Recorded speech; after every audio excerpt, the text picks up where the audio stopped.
Hello?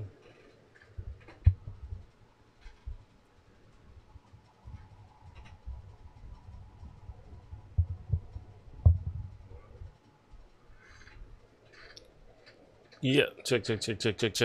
Here we are.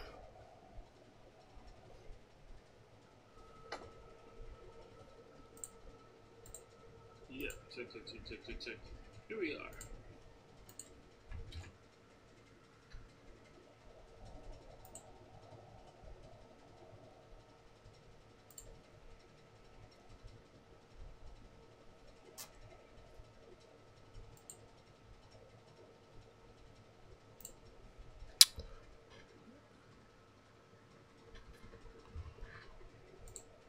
All right.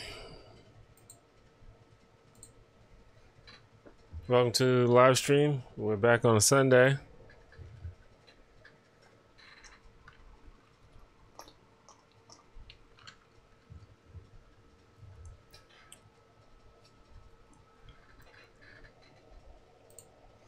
Let me just make sure I'm sending out my tweets.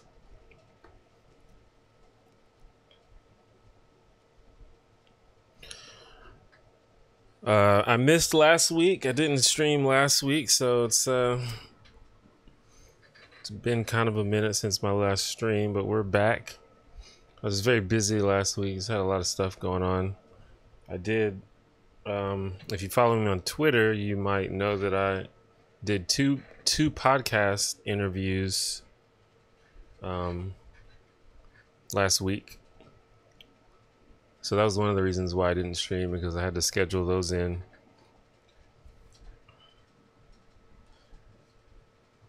But we're back. It's on a Sunday. It's I feel like it's been on Monday more often than it's been on Sunday recently. I actually made change permanently till Monday. It depends though. It depends on. I've been trying to sort of organize my life a little bit better, because usually I'm just very sporadic with how I live my life and what I do, and like how I make plans and stuff. Like I hate making plans. Is something I realized about myself not too long ago. Is I really am uncomfortable making plans. I like to just be sporadic and do stuff at the last minute, but you can't really do that for a lot of things. So I'm trying to be a little more organized. Like I wrote out sort of a little like weekly schedule for myself in terms of what I want to get done, and hopefully that will allow me to sort of be more consistent. But one of the things that I actually want to plan out is sort of like my leisure time. And for me, that's usually on the weekends, so either Friday or Saturday. And often my leisure time includes drinking. And so if I like drink on Saturday night, it's often that I'm probably not going to stream the next day. But, I don't have to drink Saturday night, so I have to think about that. What podcast was I on? I was on Matt Binder's podcast. I think that's how I've never heard anyone say his name. I assume that's how it's pronounced. But his podcast is called Doomed, in all caps. And I was on Thomas Smith. Is it Smith? His podcast is, I believe it's called Serious Inquiries Only.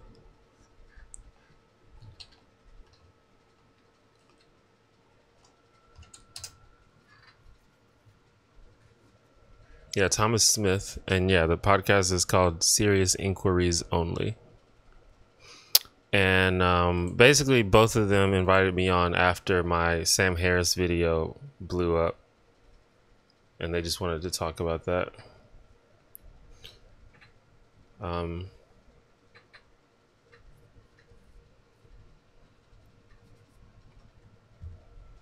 So you guys should go listen to those if you want.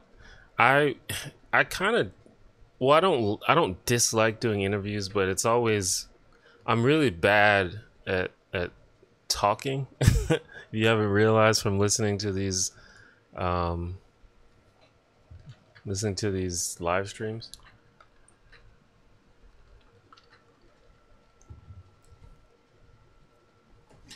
So it's often kind of cringy to hear myself back. I'm much better with the script. But actually that's the thing that I want to work on. Like I might like look into sort of figuring out how to improve my communication skills, because I think they're pretty low.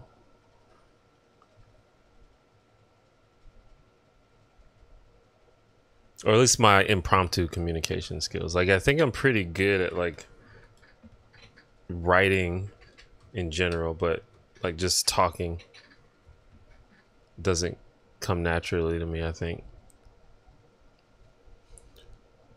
I'm drinking Dr. Thunder, which is a knockoff of Dr. Pepper. It's actually Diet Dr. Thunder.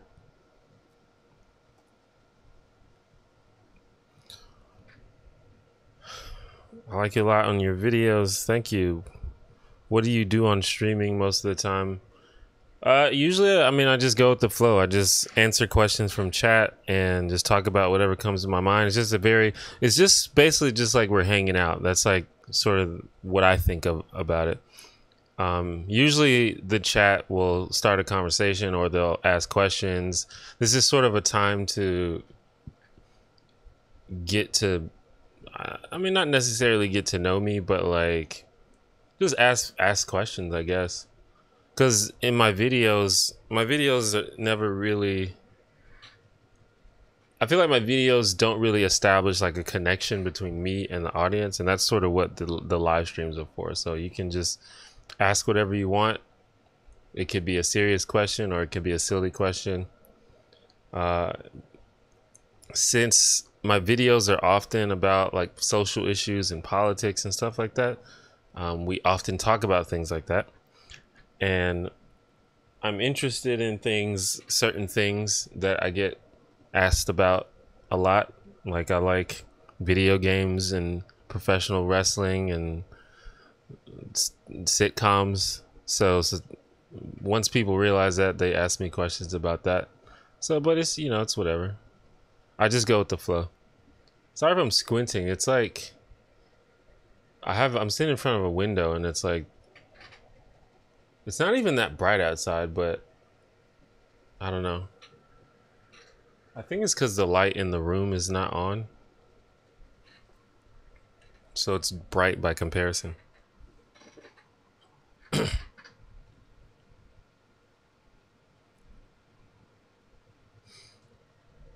May I ask you about your hair? What about it? Yeah, you can. Your Sam Harris video was awesome. Appreciate that. Yeah, I mean, it's resonated with a lot of people. I definitely didn't expect it to blow up as much as it did. It's been a long time since I've had a video that big, so it's pretty cool. Like, it's been a long time since I've had a video crack 100,000 views.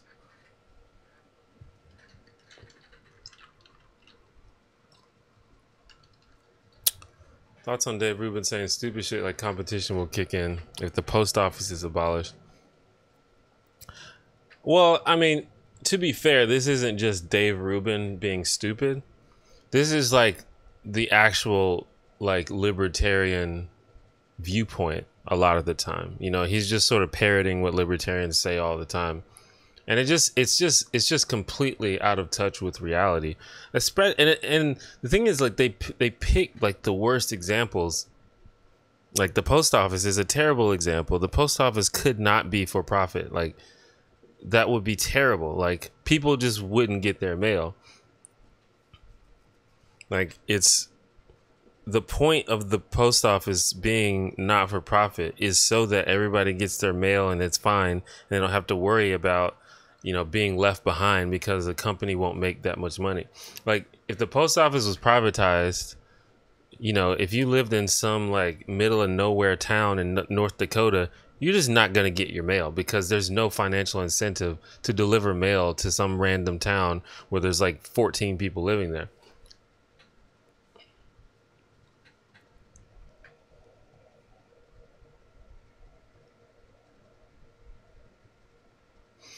Like, I think there are things where competition and markets work. There are things where it doesn't work. Post office is one of them. Or yeah, the post office is one of them. Healthcare is another one. I think education is another one. There are just some things that don't work in a for-profit system. Why do you wear your hair like this? Who does your hair? When was the last time you did it? Why? I don't know. I didn't really specifically set out to do it. I just sort of stopped cutting my hair and it just grew. And after a while, it started looking cool. And I was like, I guess I'll go with that.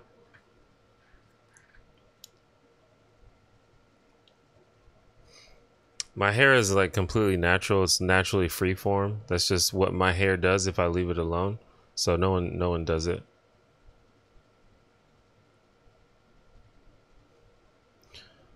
People bashing Jeremy Lin for his hair. Have people done that? I mean, I think a lot of people go too far with the cultural appropriation thing, but we also have to keep in mind that a lot of times when people bring up like these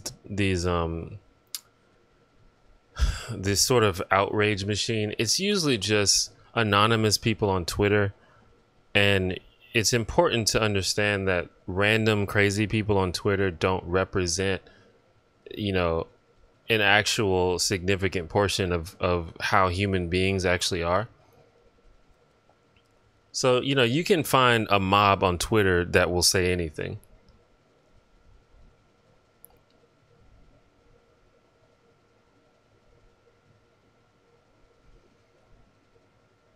I would like to know if you receive a lot of bad critiques from feminists to talk about feminist topics and being a man. I mean, it sort of depends. I don't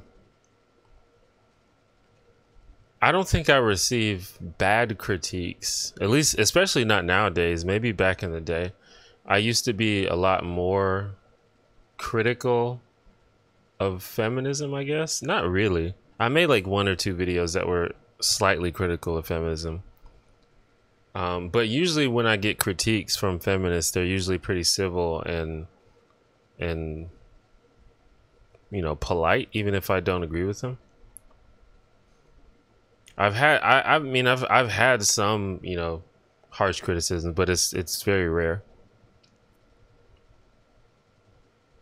How long is my hair now? It's about 3/4 of the way down my back. Something like that.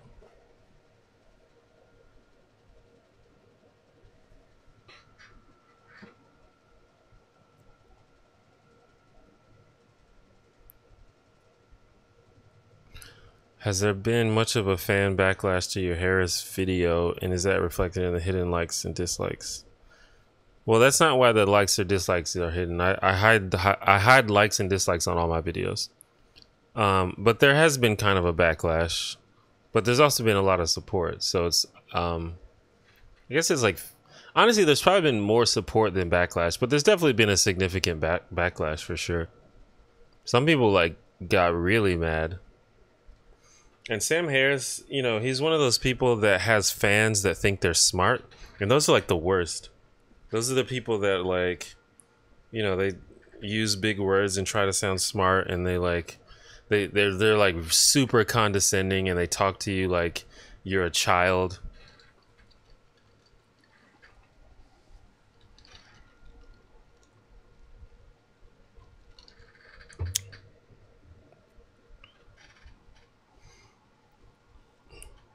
Do I know of ContraPoints? I do know of ContraPoints. She's amazing. She's like the best YouTuber.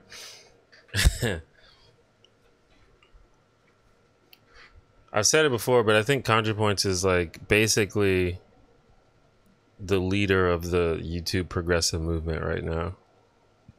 Do I like my hair? I do like it. It's kind of annoying, but I think it looks cool.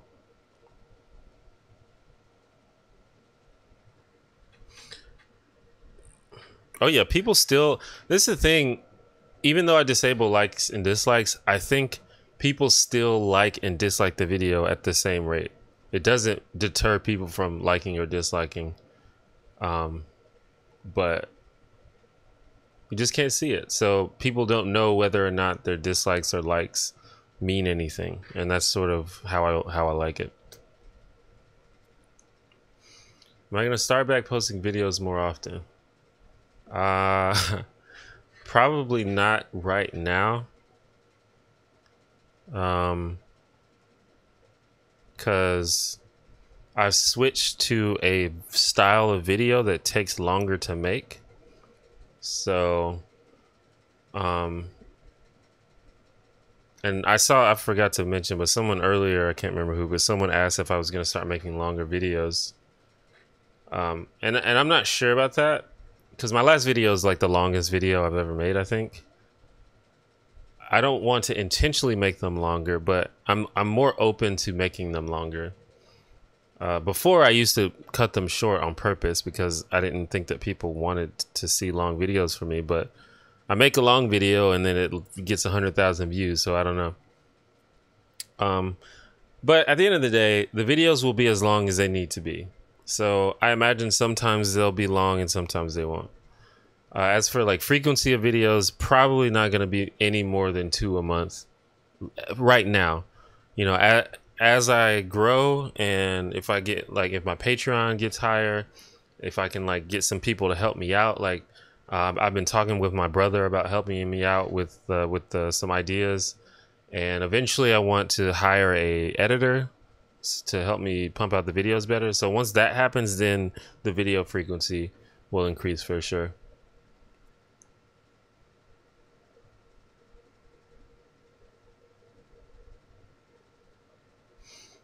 I can still see the like dislike ratio, yeah, but nobody else can.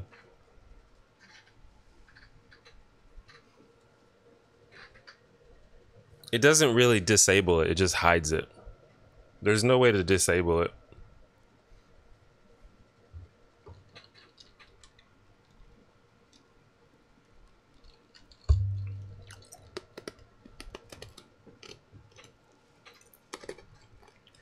But yeah, I've hidden likes and dislikes for maybe like a year and a half now.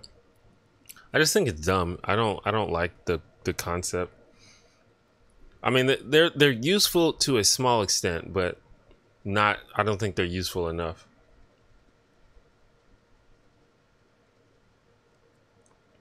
Is the last 6-7K sub growth mostly from the Harris video? Yep. But not most, but I've gotten a lot of people who said I came for the Sam Harris video, but then I watched a bunch of your other videos and I really like what you're doing. So, you know, I think people, sometimes people just auto sub and say, hey, I like this guy. But I think, at least for me, the way that I do YouTube is I'll watch a video from someone. I'm like, that's pretty good. I'm gonna watch another one, and I watch another one. I watch another one, and then I'm like, you know what? I'm gonna go ahead and subscribe. This dude's pretty cool.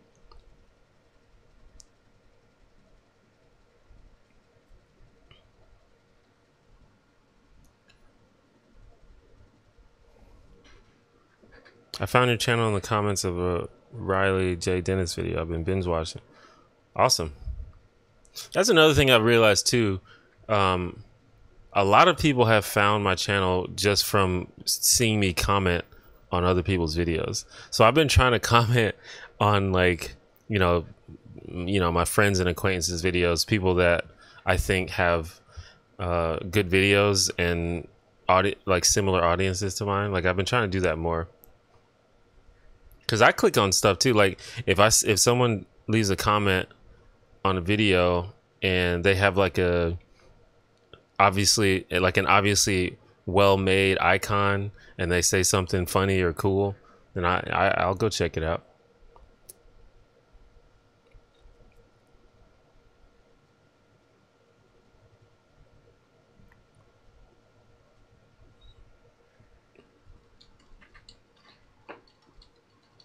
But I'm very, I feel like it's been a while since I've had a I've been like treading water on YouTube for the past year or so. So it's cool that I finally got like a little boost, but it's starting to slow down now. For a while I was getting like 200 subscribers a day, but it's starting to slow down. So it's time to get back on the grind.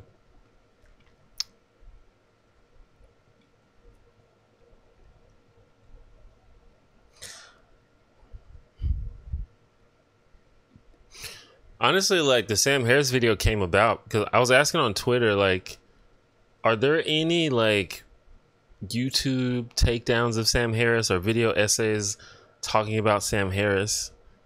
And there's just not very many. Like I found like one or two. Like there's tons of videos about Jordan Peterson. There's tons of videos about other people, but not very many about Sam Harris. And so I was like, I guess I got to make that. What's my opinion on socialism? Well, I'm not a socialist. I don't have a problem with people being socialists though, but it's not my preferred system.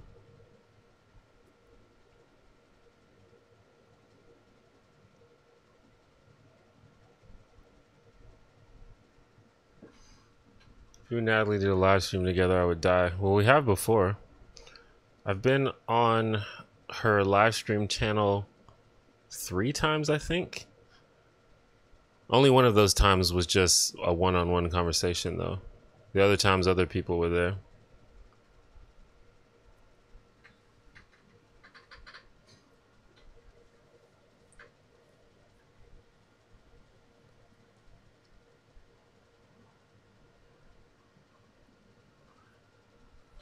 Am I an anarcho-capitalist? I don't know what that is. I'm very bad with terms. And I kind of don't like a lot of the terms because I feel like people mean different things. Even socialism, I feel like people mean different things when they say that. Or they mean like slightly different things. So it's, I'm always bad with the terms and the labels. I don't really know what a lot of it means. It's better just to ask what people's positions on specific issues. I feel like that's way more efficient in terms of understanding what they believe. I mean, I understand like the value of labels. It just sort of like sums things up very quickly, but I don't know.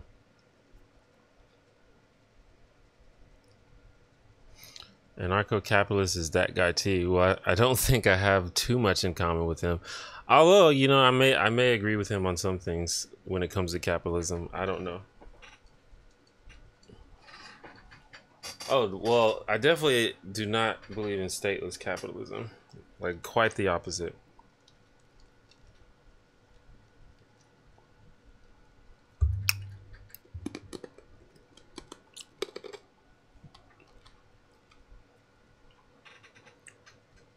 Jason Rushing, thank you for the $5 super chat.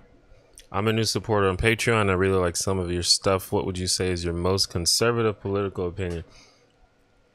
See, that's another thing. Like, people ask me this a lot.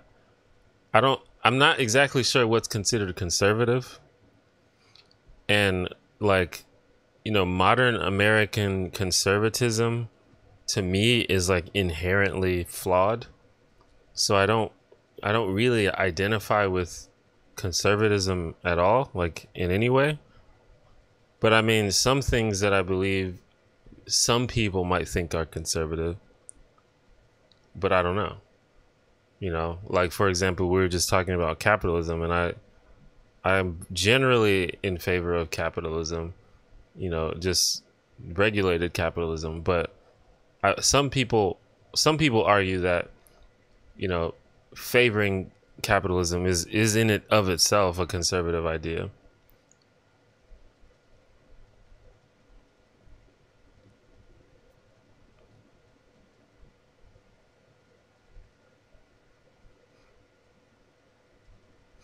But beyond that, I mean, I can't really think of anything because I think conservatism is ridiculous.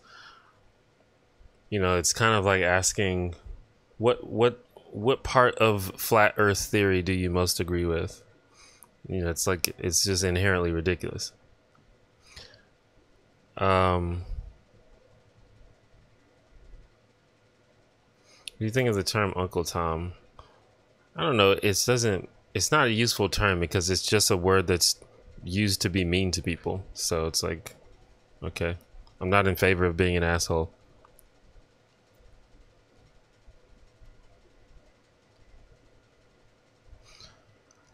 I mean, I have disagreements with progressives often, but I don't think that means that I have a conservative view. I just agree.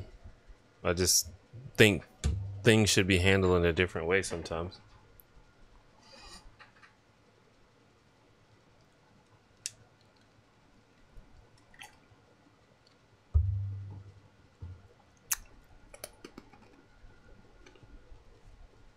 Libertarians getting all excited over Domino's pizzas paving roads. I don't know, man. Libertarians are weird.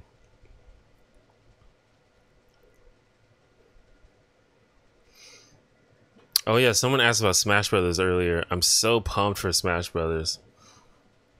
Like with me, it's kind of sad.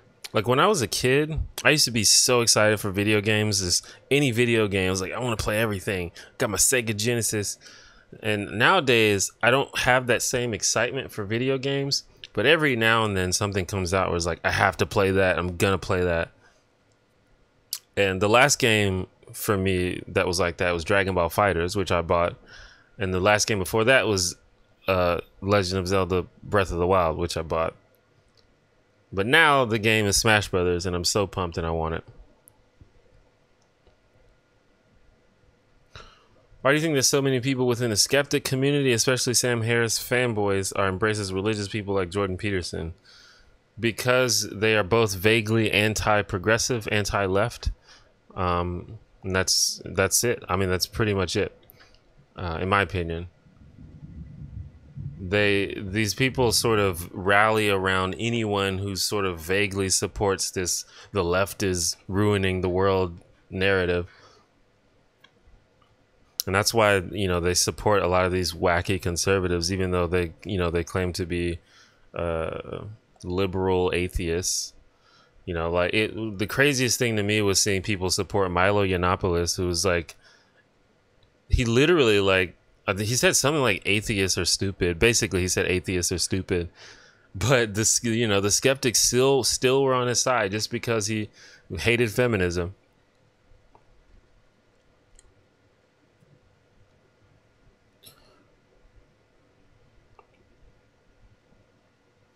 I know definitions are subjective, but do you feel like the internet is distorting them just to make it easier to lambast certain people? Well, I think that's happening to an extent. The Last of Us Part 2 or Death Stranding. I'm interested in Death Stranding just because I'm a huge Metal Gear fan, and I will play anything that Kojima's working on. But I just don't really know yet. But I'll check it out. If another of the reasons why I try not to get too excited about video games is because I don't have enough money to buy all the games. So I usually have to pick like one game that I play for like 2 months. What characters did I play in past Smash? Well, in the last Smash 4, I played Falco. In Brawl, I played Snake, and I'm super excited for Snake to be back. In Melee, I played Peach, or I still play Peach. Skullgirls is amazing. It's one of my favorite fighting games. Do I like the Young Turks? I'm mostly okay with the Young Turks. I don't watch them that often. But you know, it's just people on the left talking about news and giving their opinions. Like, and I would say like 85% of the time I agree with them. So it's just, It's just, you know, one of those things that it's like, hey, if you want to watch something where people discuss the news in a way that you agree with, here you go. Obviously, it shouldn't be your sole source of news, but it's fine.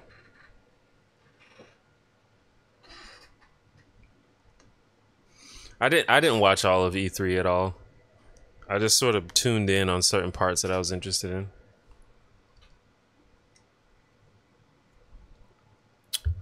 A lot of people don't like Cenk Uygur, but I mean, I guess I get why. But I feel like he's not any more strident than like anybody else.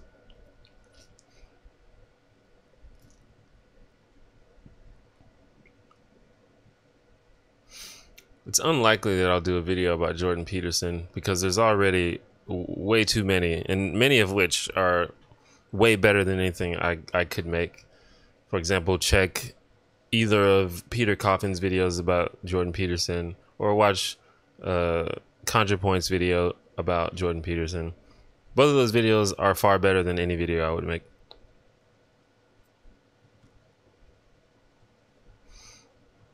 The Blazer t-shirt combo is very suspicious. That's pretty funny.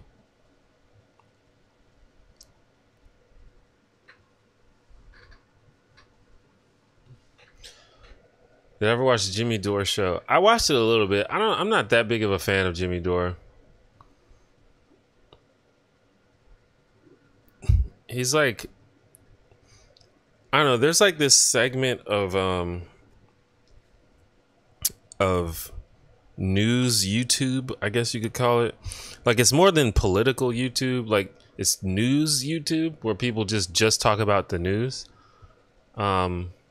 And there's a segment both on the left and the right where the whole thing about it seems to be like, hey, look at these stupid conservatives and these stupid Democrats, and we're so much smarter than all of them.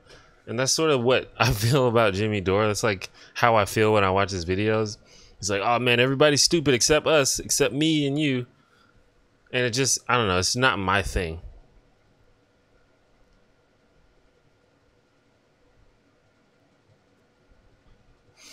I just found out about three arrows recently.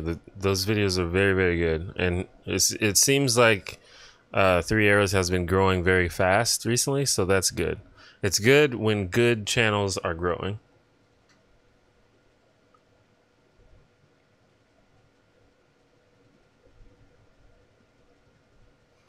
Any thoughts on a reasonable immigration policy?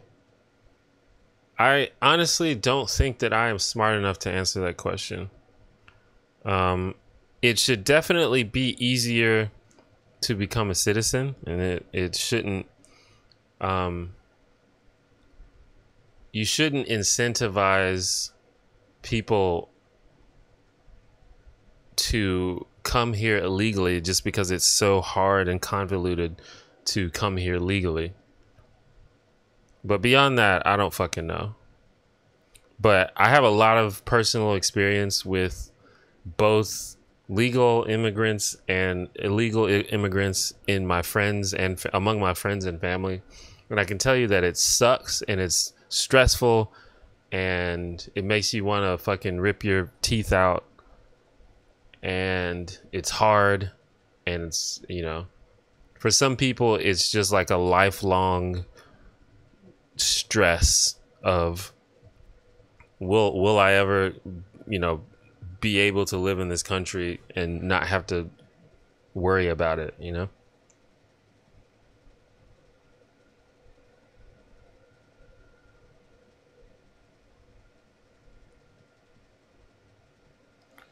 Thoughts on the Pope being progressive? I mean, I guess he's progressive compared to other popes. He's still like the leader of like a pretty shitty religious organization.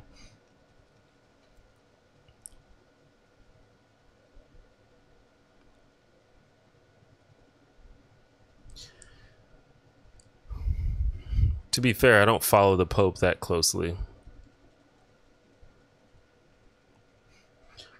My mom is actually an immigrant. She's from Panama. And she has permanent residency. And I don't exactly know. I think she got it from when she married my dad. I don't know how it works. And she got the, and it was different. It was different times. Like it was like early 80s when my mom got permanent residency. But my mom is not a citizen. But she's been granted legal permanent residency. But she never even bothered trying to become a citizen because it's expensive and you have to do a bunch of bullshit. But luckily enough, I think because she spent so much time working here and she was married to an American, she was able to get permanent residency. But I have friends who are here. Like I have friends who are on DACA. So throughout this whole process, you know, they're just biting their nails wondering what the fuck's going to happen. But what's funny is, you know, I have at least one friend who was one of the DACA people, but they are black. And I honestly feel like they have less to worry about than, you know, Hispanic people and people of Arab heritage, which is fucked up, and it's pretty interesting.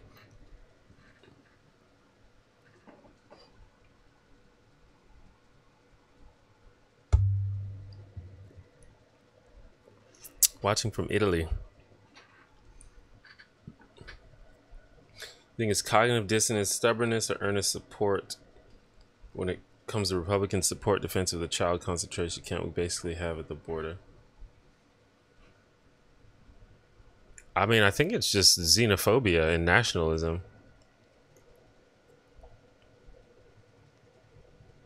They just don't really see those people as equal to us. They don't see them as humans, basically.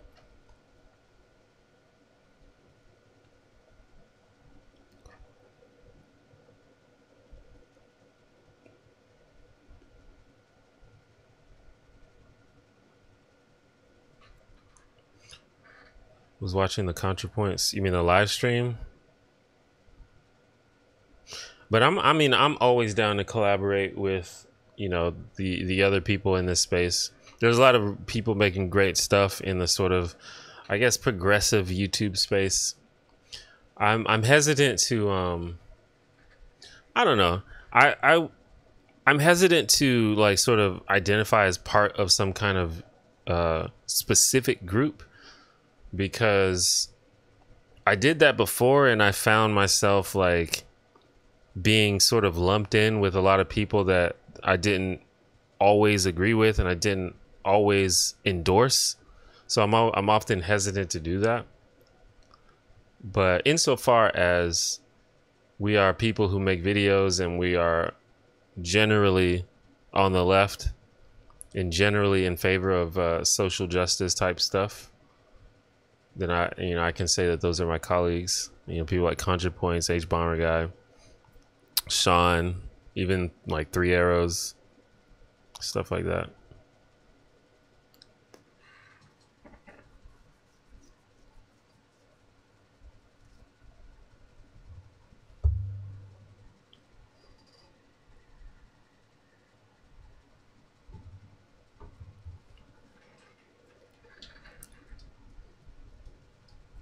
I hope that's Diet Dr. Thunder. I meant to get Diet. I'm trying to do low carb, but in general, I'm trying to like basically eliminate sugar from my diet. But as I get older, it's weird. When I was younger, I never really cared that much about sweets or sweet food. Like I will say I did love Little Debbie oatmeal cream pies. That was my jam. But beyond that, I never really cared that much about sweet foods. Like I just liked, you know, like chips and burgers and shit. Like if I wanted a snack, I would like go get some French fries or some chips. I never was really into candy bars. But the older I get, the more I want sweet food. You know, like cookies and candy and cakes and shit. And I never was like that when I was younger. But so for now, the way that I satisfy that is drinking like a Diet Coke or something. But I've been looking for, you know, low carb sweets or low carb recipes for sweets. What I've realized recently is there's like a low carb version of everything. It's usually more expensive, but it exists. Yo, if I could make a low carb oatmeal cream pie, that would be amazing. Oh shit. Might be. Sorry if that made noise.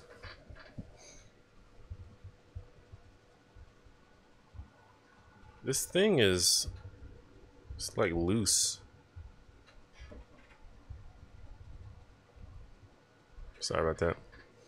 I think your videos are reasonable and well balanced. Thank you very much.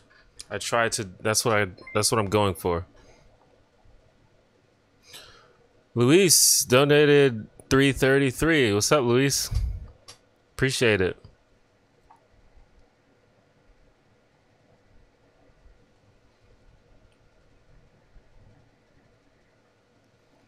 What kind of mic do I have? I have a, I forgot. It's Audio Technica AT something. I can't remember the number.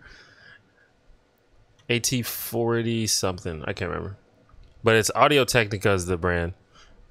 It's basically like probably the most popular Audio Technica mic, that the one that sort of intro vocals people get.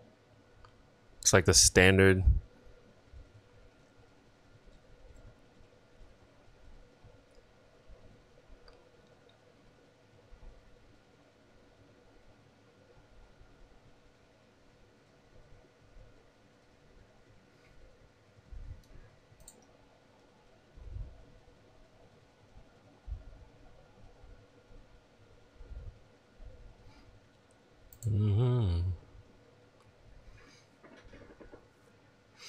Yeah, I guess it's the 4040. It might be something else though.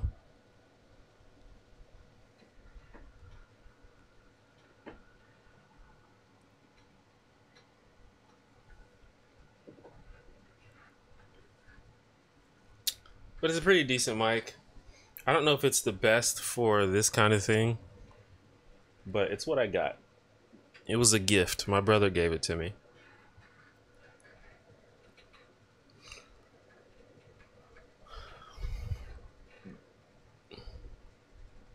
I think it's pretty good for like voiceover work and stuff like that. And this is what I use in my videos.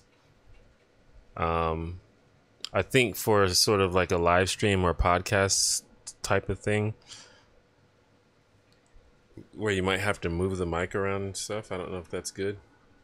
I don't know. I don't know anything about microphones.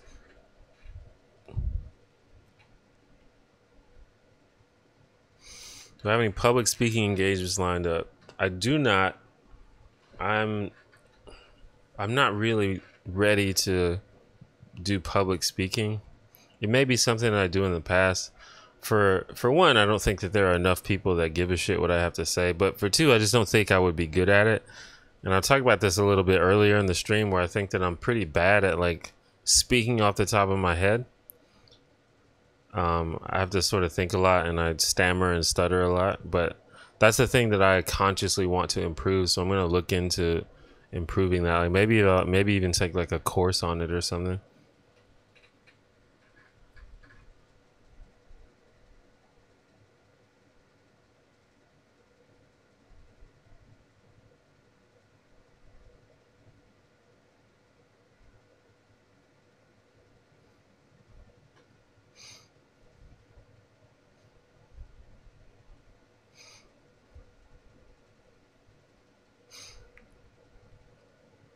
Yeah, I could take an improv course. I feel like that would be just really awkward though. But I'd probably get used to it.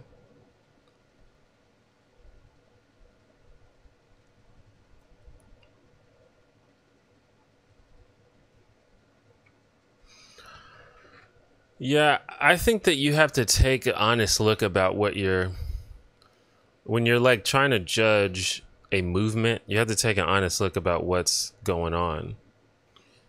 And I think social media has ruined everything, because, I think there are a lot of good causes, and I think there are a lot of even there are causes that I may not personally like identify with, but they're, I'm okay with them existing. But then when you see how they're represented on social media, they just look like a bunch of lunatics. And this was my initial, like, I said earlier, I used to make videos critical of feminism, and I used to make a lot more videos critical of the left and progressives, and I used to talk a lot about progressives. And this was mostly based on Tumblr, like almost entirely based on my experiences on Tumblr. Because Tumblr, at least for me, Tumblr has calmed down a lot. But like in 2012 or something, Tumblr was like a madhouse.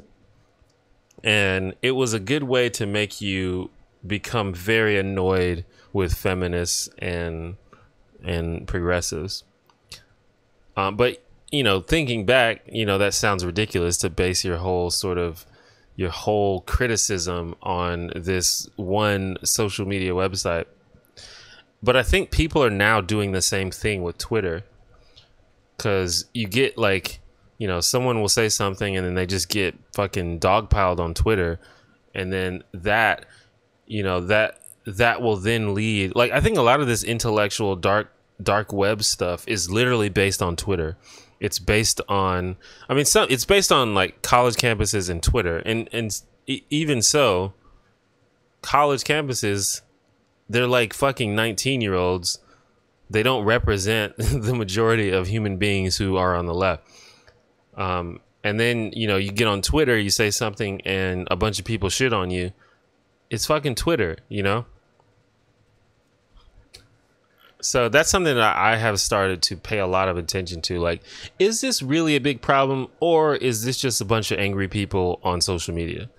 Because the two things are not always. Because when I go into my regular life, like if I go into my life just walking the earth as a human being, it's not the same as Twitter. I don't deal with half as many like angry, irrational, flabbergasted people in my real life as I do on Twitter.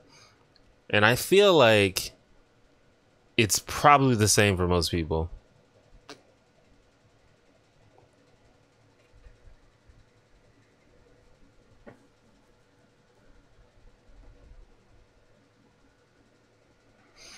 Yeah, I haven't read So You've Been Publicly Shamed, but I am familiar with it, and I've read like articles about it. I probably should read it.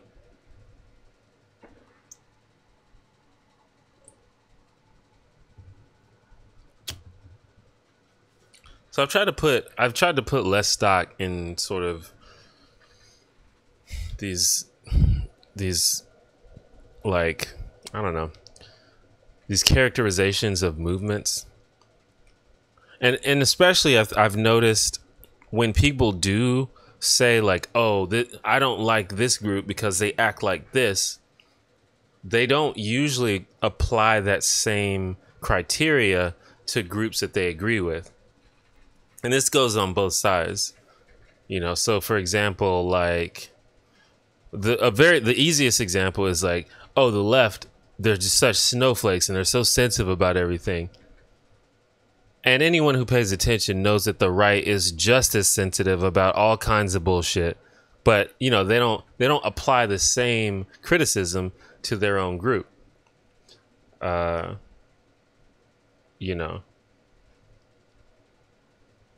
stuff like that. And it happens on the left too, people say like people on the right, they're bullies, they dogpile people, they weaponize their audiences.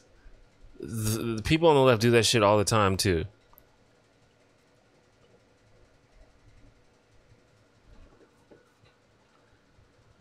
But I think the thing with the left, and this is a problem I have with the left thinks that it's okay for them to be assholes because they think they're right. And that's really dangerous to me. Even if you are right, that's a dangerous way to think.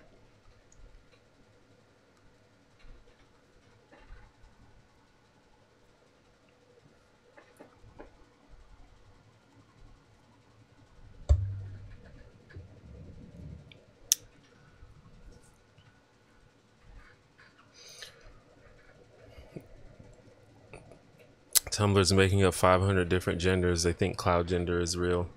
The cloud gender and space gender shit. Yeah. No, that's another thing too. Cherry picking is really, really bad. And this is something I think the right does more than the left, is cherry picking like the worst examples. Like for example, there was this blog. You may have heard about this. There was this blog. I don't even think it was on Tumblr. It was just a blog on the internet where this random person argued that all penis and vagina sex is rape.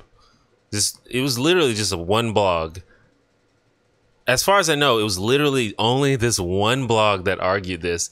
But for the next, you probably can still today find reactionaries that say the feminists think that all sex is rape. Like you can probably still find people who say that. And it was all based literally on this one blog that went viral. And they do shit like that a lot.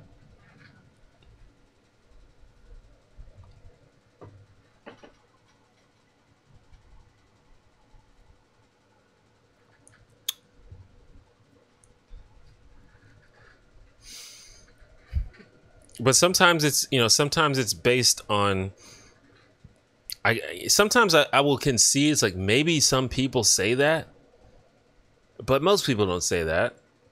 Like another one that they've used in the past is like a lot of feminists, and this is something I've seen, a lot of feminists say that if you are drunk, you can't consent to sex. Now, I don't know how many of you drink or how many of you like get drunk. But if you like know what it's like to be drunk, you have to acknowledge that that's ridiculous. Like you can consent when you're drunk. If you're like passed out, if you're like completely wasted where you don't know which way is up, then I would give you that. But if you're tipsy or if you're a little drunk, I don't think it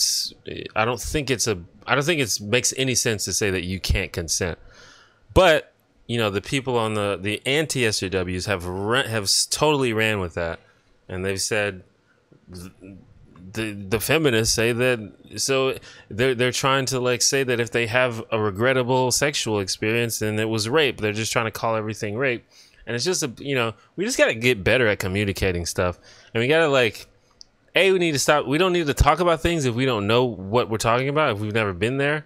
And B, we need to just be more concise and more precise about what we're saying.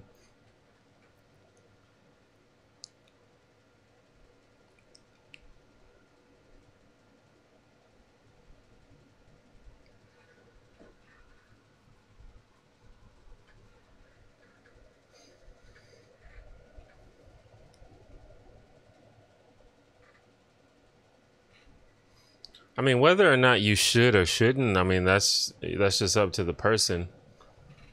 There are, people have sex when they're drunk and they're fine with it all the time. That happens all the time.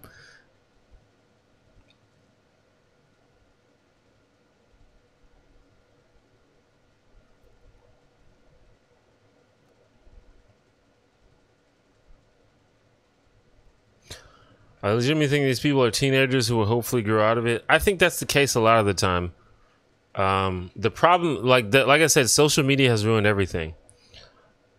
So the problem is, like with me, I used to be like kind of a shitlord when I was younger, but I had time to think about it myself and grow out of it. And this was before the social media era. But when you live through the social media era, you just see validation of your beliefs over and over again. You see your fucking YouTubers who are saying this shit over and over again every day. So it's harder, I think, to get out of it. And it's even worse if you are one of those people who becomes popular because of those beliefs. If you are that YouTuber or you are that Twitter guy that has 10,000 followers because, you say all this dumb shit, then it becomes even harder because you get unlimited validation.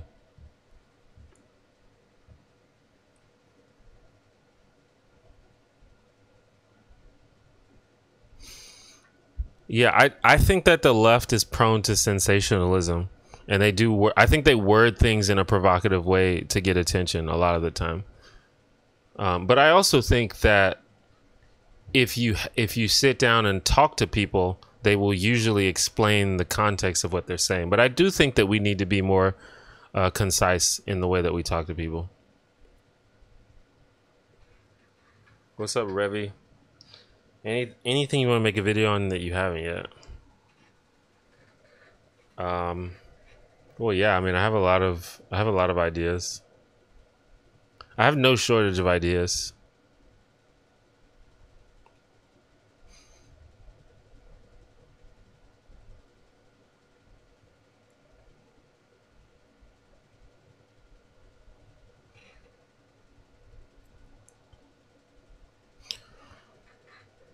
One of the big things that opened my eyes is I realized that my little sister was on YouTube, and she like comments on videos, and she even comes to my live stream sometimes. She's probably talked to some of you guys, but my little sister is 11 years old. So that really opened my eyes. It's like, if she's on here, how many other literal children am I fucking arguing with in my comments, you know?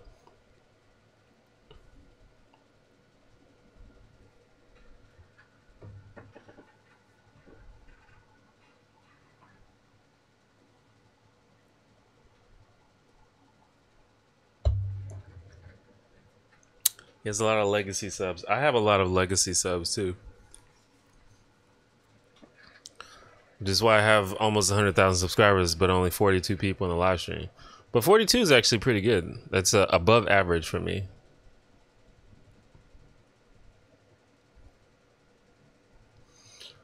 Out of curiosity, why do you feel comfortable making videos about feminism and misogyny, but not ableism? Well, I have not. This is something that I found interesting. I often get associated with feminism, but I have not made that many videos about feminism. I honestly don't talk about feminism that much. It's possible that I can make a video about ableism. Like, I don't think I'm not ruling it out. But it's something I have never done any specific research about ableism. So it's not anything I have any sort of inherent knowledge about. And I try not to talk about things that I don't know anything about. But if I think of a good subject to talk about, then I will. I'm not opposed to making a video.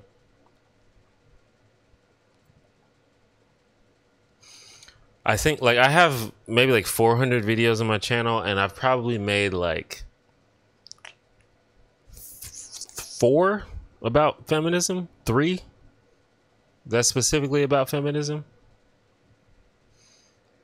I've touched on topics that are sort of tangentially related to feminism. Like, I've made videos about the wage gap and about rape culture and things like that. But I don't talk about feminism that much at all. And it's interesting that I sort of just by sort of associating with certain people, I've sort of become associated with like the feminists.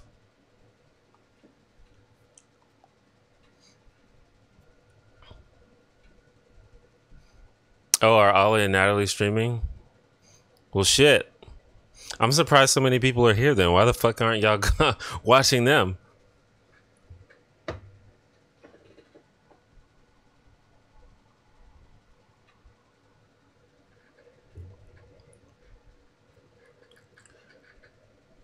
I think one of the things with me is the majority of my viewers are men, and I'm a man, and I feel like it's useful to explain or to help men with things from a male point of view.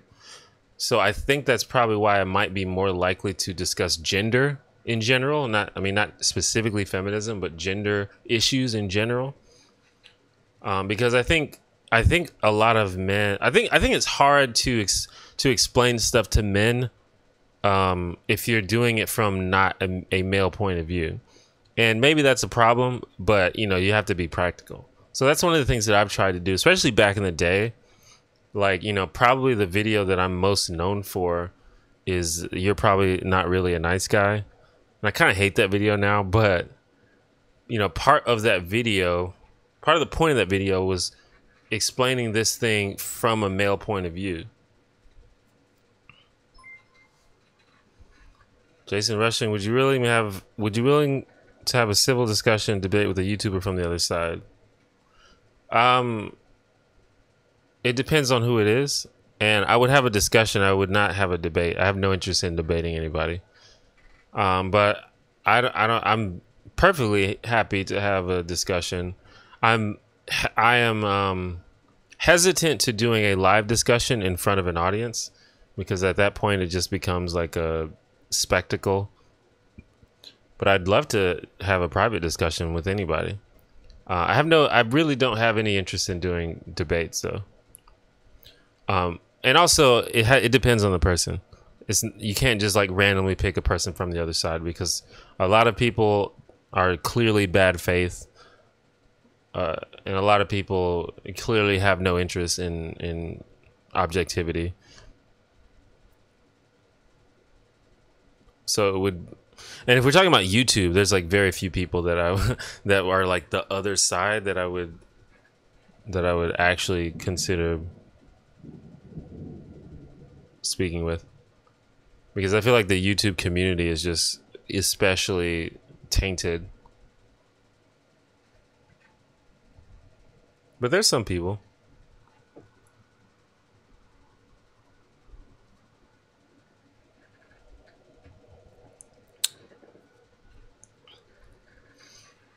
Like and it's like, what does the other side mean? I don't even know what that means. You know, like Theron Meyer, for example, that's a person that I think is that I have positive feelings toward. Is she the other side?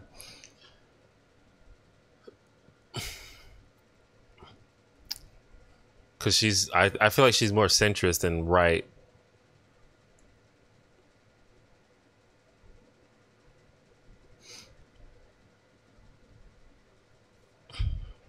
Chad, thank you for the $5. Just wanted to say hi. Hello, thank you.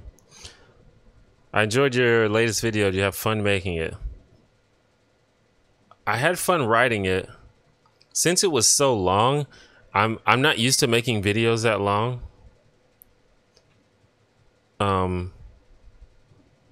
So when I was actually editing it, it was a huge pain in the ass, because it was way more work than I'm used to. But writing it was pretty good. And I'm happy with how it came out and the response. I honestly think the best video I've made in a while was the previous video, the Simpsons video. That video came out really good to me. It also got a lot of views, so I'm happy with that. But I'm happy with the Sam Harris video too.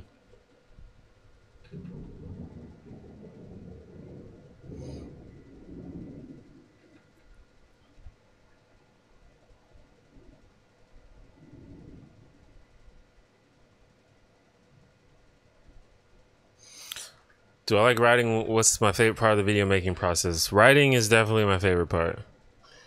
I actually like editing, but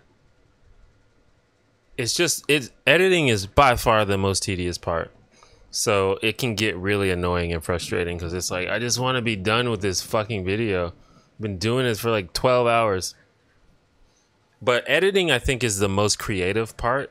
So I like it a lot.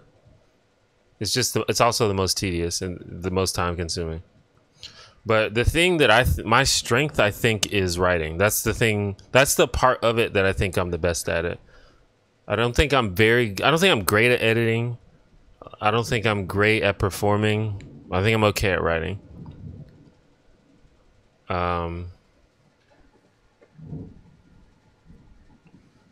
So that's why, like, eventually, in the future, if I can increase my income and my Patreon support, my goal is to hire an editor. Because even though I like editing, I'm happy to delegate that job to someone else. I think there's a lot of good stuff on YouTube.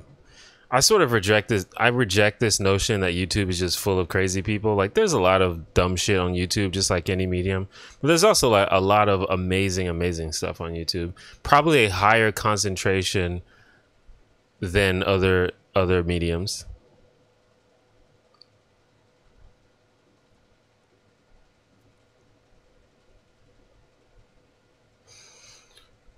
Yeah, Natalie. You know, I guess if you're referring to the channel, you can say ContraPoints, but ContraPoints is not the name of the person. ContraPoints is the name of the channel. This has been clarified to us recently for all those that follow her on Twitter.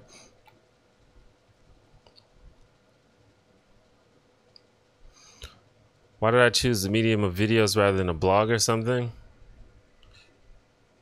I don't know. I just like making stuff.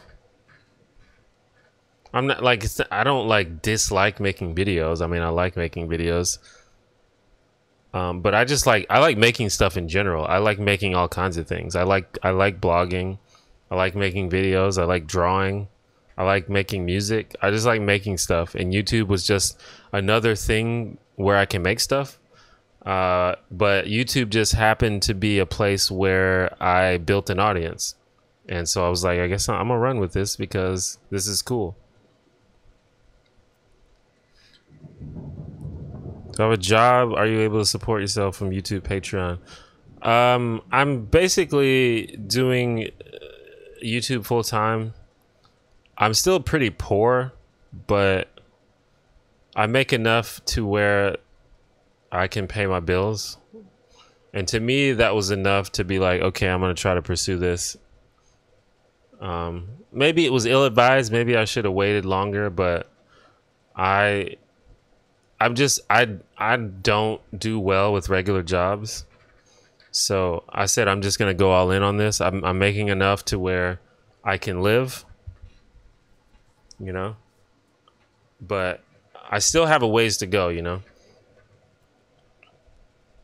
And, you know, I've talked about this before, like the next few years of my life are going to be pretty significant because it's really going to depend on how well I do on YouTube. If YouTube doesn't pick up in the next couple of years, I'm gonna have to probably move on. Like, you know, I'll probably still make videos, but I'll have to move on because I'm already in my 30s, so I'm gonna have to. You know, I want to make a life eventually. I don't want to just sit here and be poor forever. But you know, things are going well so far, so we'll see what happens.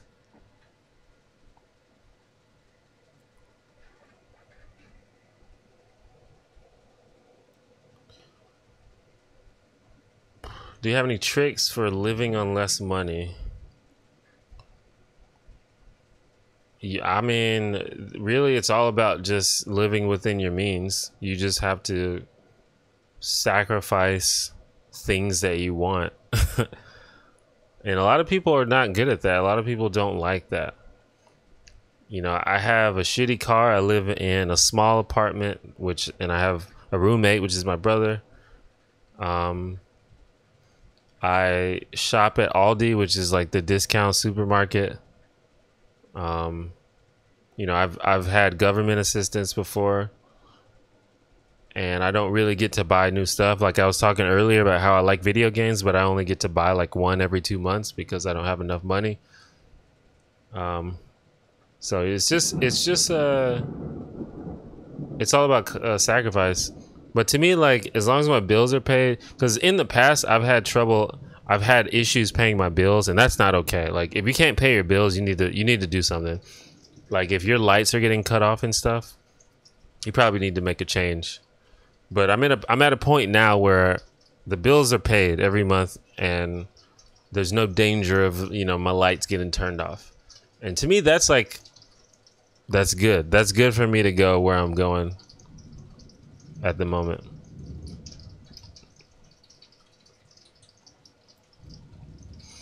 Do I know HCH3? Yeah. I actually was a pretty big fan of H3H3. And I think that, like, I really think Ethan is a good person. I think he's a good guy. But I feel like he has, like, this urge to... He has this urge to give off this edgelord persona, I think. And, you know, he's... Oh, shit. Did y'all hear that? Thunder. I don't know if you heard it. Anyway, he has this urge to give off this, like, edgelord persona. And he's on this, like, social justice warrior shit, which always makes me roll my eyes.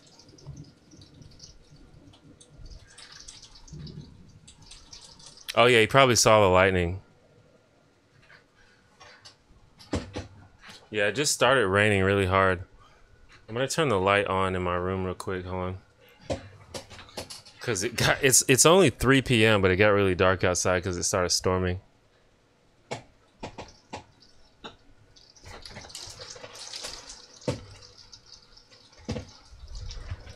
Oops.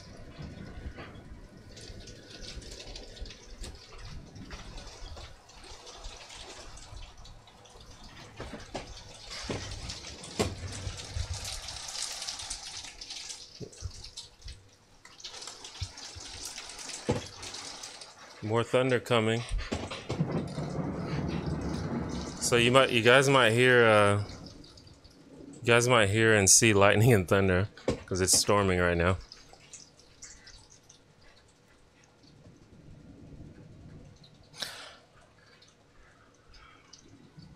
Yeah, I don't know exactly what you can hear because this mic is actually pretty good about blocking stuff out that's coming from the opposite side, but I guess if it's loud enough you can still hear it.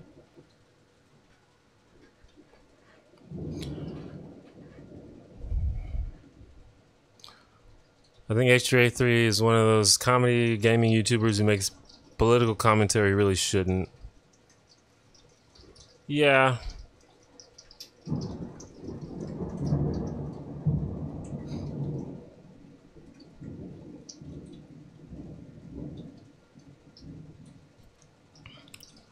Yeah, I'm in the central time zone. I live in Alabama.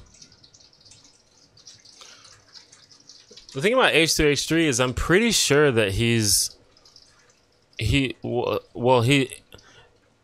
liberal by American standards. I wouldn't call him a progressive, but he's definitely not.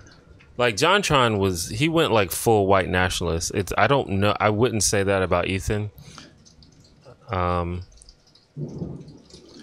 Like I really think he does it for his audience. I think that he knows that his audience buys into shit like that. I mean, maybe he believes it too, but I think that's why he focuses on it.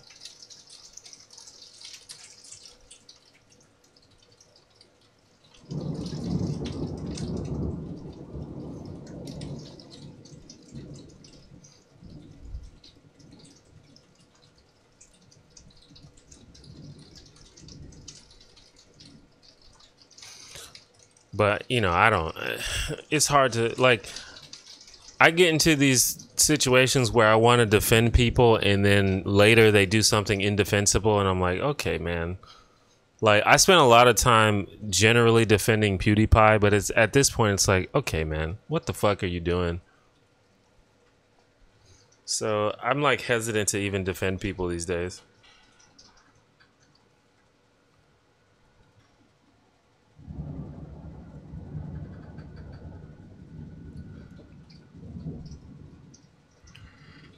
But when you watch, like, I've watched a lot of their videos. I haven't watched recently, to be fair. Maybe they're shifting more and more to shitlord territory.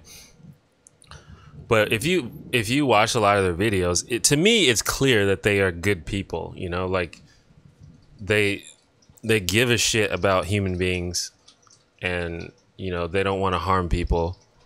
Like, that's the impression that I get from Ethan and Hila. And I think that I love them as a couple. I think they're so sweet and they're like obviously in love with each other, which is, I'm a softie for stuff like that. But, you know, over time, it's like, you just gotta like stop talking about this stuff because the stuff that you're saying, it's not good.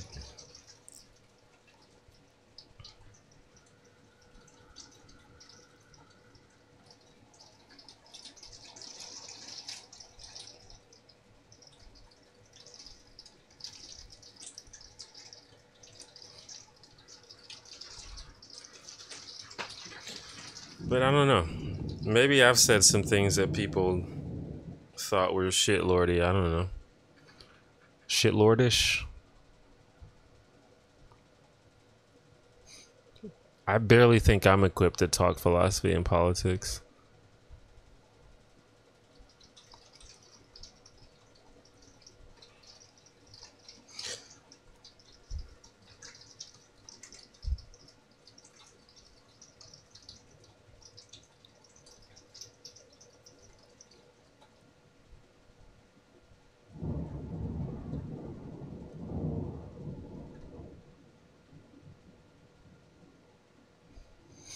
See, I didn't even know that Ethan was getting that deep into politics. I thought he just basically was saying stuff like BuzzFeed is dumb and Tumblr hates white people. I didn't know he was talking about fucking the bombing of Dresden and shit.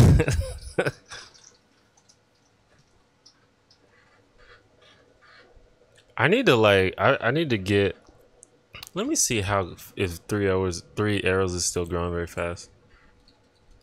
He might be growing faster than me. Actually almost definitely is.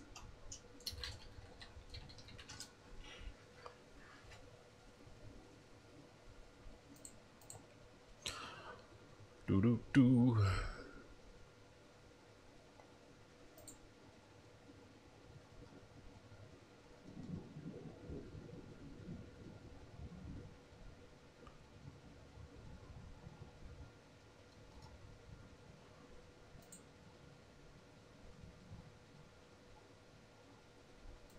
I'm trying to find it. The hell? Is it this guy?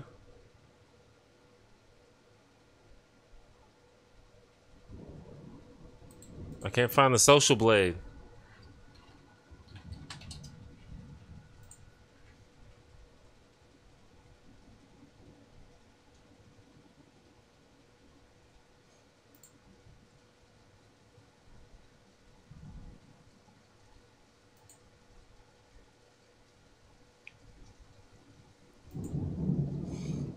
Let's see how many subscribers he has. Damn, he's got 40,000 subscribers already. Good God. The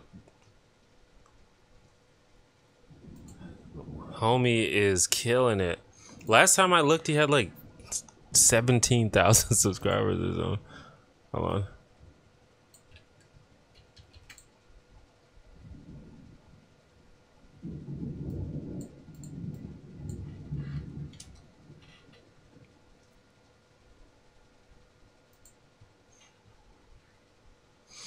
Oh yeah, dude, he's getting like 260 subscribers every day on average.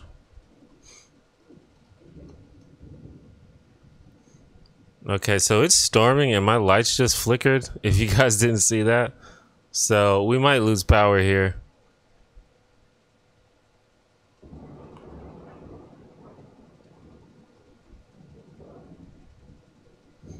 Now his channel is relatively new. At least his oldest video right now, his oldest public video is 4 months ago. I don't know if that's his first video, probably not, but like he has his 10,000 subscribers Q&A was 2 months ago. That's how fast he's growing.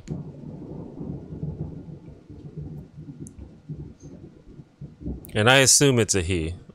I don't know for sure. I made that mistake with some other people, so I'm like, I'm conscious about gendering people properly.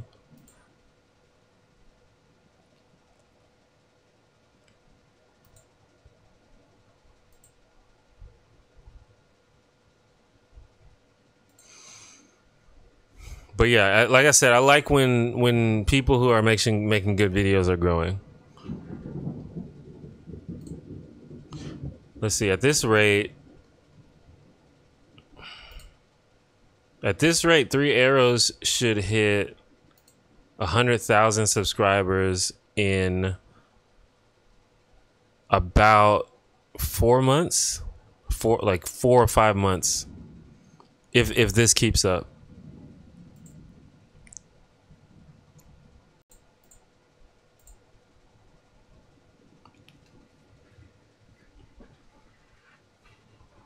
He's probably gonna surpass me. Like I remember when ContraPoints first started blowing up, and she had like 20,000 subscribers, and I was like, she's 100% gonna surpass me before the year's out, and she did, and she deserves it because her videos are better.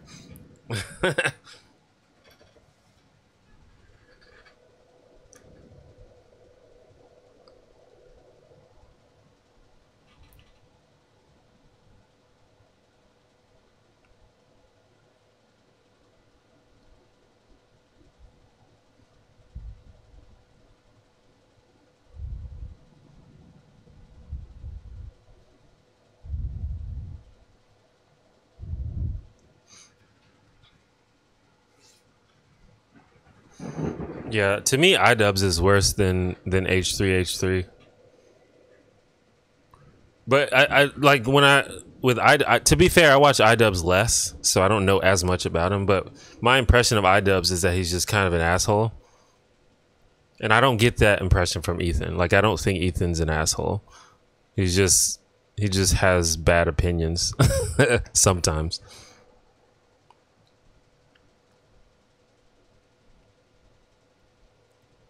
I guess Ethan talks about politics more, which is so weird. Like, why are you talking about politics?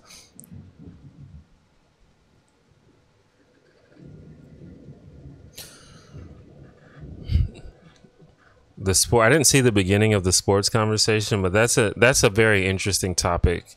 That actually would make a good video. But the thing about it is, I don't have a solution.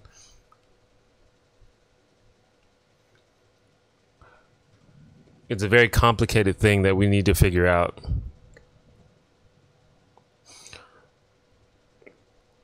Michael Haywood, I just started watching videos a week ago and I'm hooked to your content. I consider myself a centrist but leaning right and don't always agree with you, but really enjoy your perspective.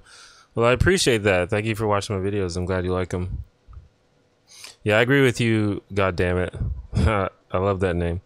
Seems like a good person trying way too hard to pander to the right. iDubbbz just an asshat. I agree with that sentence verbatim. So it's obvious. I actually think I talked about this last time I streamed, but it's obvious that people who are born with biologically male traits are going to generally dominate people who are born with biologically female traits in sports, in athletic competitions. That's just something that I think is beyond deniability.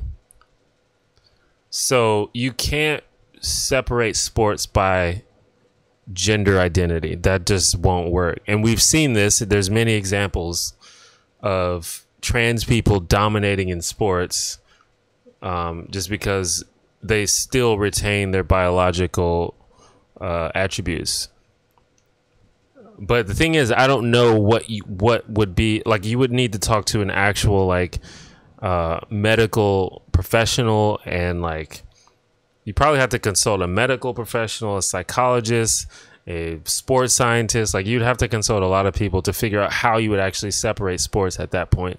Because I don't think weight is enough, you know?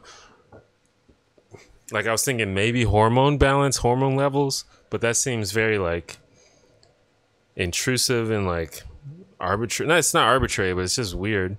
It's like, let me test your fucking testosterone levels.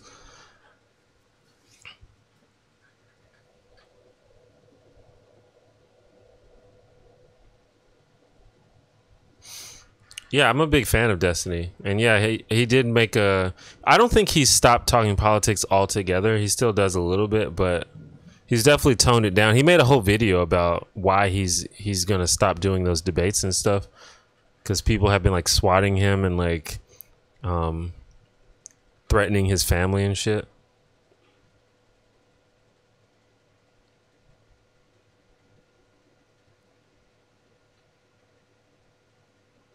You see, I would imagine that testosterone levels aren't sufficient because even people within the group of people who are biologically born male have different testosterone levels. So, like, what if you have a guy that has biologically male traits for the most part, but he has very low testosterone.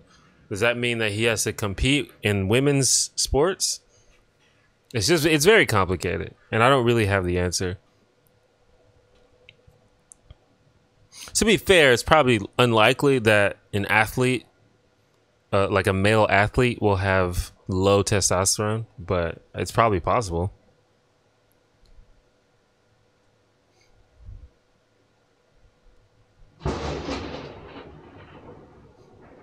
Sundae.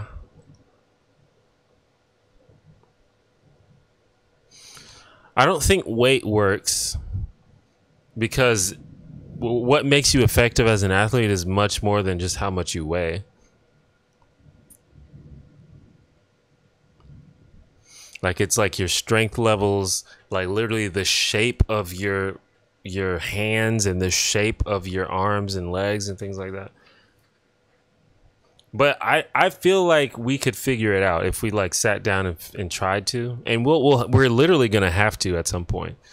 This is one thing that we can't ignore, because as trans people become more and more visible, that's gonna be a problem a lot of the time.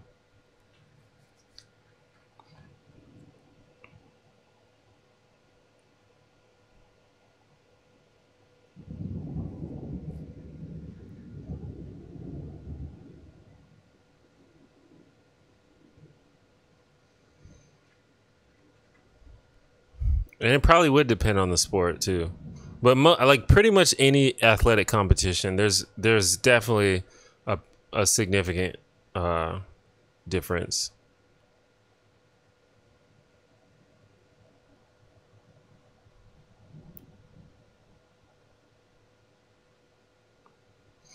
Oh yeah, I saw Destiny debating his mom. That's pretty funny. All right, I don't have any more Dr. Thunder, so I'm switching to water. Well, I have some more, but it's in the fridge.